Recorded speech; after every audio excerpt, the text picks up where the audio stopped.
ಕಾಲ್ತುಳಿತದ ಪ್ರಕರಣದಲ್ಲಿ 11 ಜನ ಸಾವು. ಇದೇ ವಿಚಾರಕ್ಕೆ ಸಂಬಂಧಪಟ್ಟಂತೆ ಸಿಐಡಿ ಇನ್ವೆಸ್ಟಿಗೇಷನ್ ಚುರುಕುಗೊಂಡಿದೆ. ಜುಡಿಷಿಯಲ್ ಕಸ್ಟಡಿಯಲ್ಲಿರುವಂತಹ 4ವರನ್ನ ಇವತ್ತು ಬಾಡಿ ವಾರೆಂಟ್ ಮೇಲೆ ವಶಕ್ಕೆ ಪಡೆದುಕೊಂಡು ವಿಚಾರಣೆ ನಡೆಸೋದಕ್ಕೆ ಸಿಐಡಿ ಟೀಮ್ ರೆಡಿಯಾಗಿದೆ. 4 ಆರೋಪಿಗಳನ್ನು ಕಸ್ಟಡಿಗೆ ಪಡೆಯೋದಕ್ಕೆ ಸಿಐಡಿ ರೆಡಿ. ಪರಪ್ಪನ ಅಗ್ರಹಾರದ ಜೈಲಿನಲ್ಲಿ ಈ 4 ಆರೋಪಿಗಳಿದ್ದಾರೆ. ಇವತ್ತು ಕೋರ್ಟ್ಗೆ ಮನವಿಯನ್ನು ಮಾಡಿಕೊಳ್ಳಲಿದೆ ಸಿಐಡಿ ಟೀಮ್.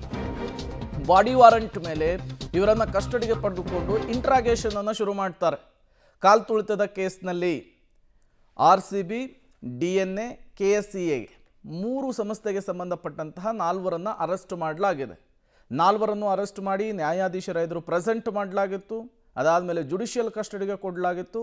ಈಗಾಗಲೇ ರಾಜ್ಯ ಸರ್ಕಾರ ಈ ತನಿಖೆಯನ್ನು ಸಿಐಡಿ ಹೆಗಲಿಗೆ ಹಾಕಿದೆ. ಸಿಐಡಿ ಟೀಮ್ ಮೊನ್ನೆಯಿಂದಲೂ ಕೂಡ ಕೇಸ್ ಫೈಲ್ ವರ್ಗಾವಣೆ ಆಗ್ತಾ ಇದ್ದ ಹಾಗೇನೆ ಇನ್ವೆಸ್ಟಿಗೇಷನ್ ಅನ್ನು ಚುರುಕುಗೊಳಿಸಿದೆ. ಇವತ್ತು ಈ ಇನ್ವೆಸ್ಟಿಗೇಷನ್ ಇದೆ, ಇದು ಮತ್ತೊಂದು ಹಂತಕ್ಕೆ ತಲುಪುವಂತಹ ಸಾಧ್ಯತೆ ಇದೆ. 4ವರನ್ನು ಬಾಡಿ ವಾರೆಂಟ್ ಮೇಲೆ ವಶಕ್ಕೆ ಪಡೆದುಕೊಂಡು ಅವರನ್ನು ವಿಚಾರಣೆಗೆ ಒಳಪಡಿಸ್ತಾರೆ. ನಿಮಗೆ ಪೋಸ್ಟ್ ಹಾಕೋದಕ್ಕೆ ಯಾರು ಹೇಳಿದರು, ಪೊಲೀಸರ ಮೇಲೆ ಯಾರು ಒತ್ತಡ ತಂದಿದ್ರು, ಜೊತೆಗೆ ಏನೇನಾಗಿತ್ತು, ಎಲ್ಲದಕ್ಕೂ ಸಂಬಂಧಪಟ್ಟಂತೆ ಒಂದಿಷ್ಟು ಮಾಹಿತಿಯನ್ನು ಕ್ರೋಢೀಕರಿಸುವಂತಹ ಸಾಧ್ಯತೆ ಇದೆ.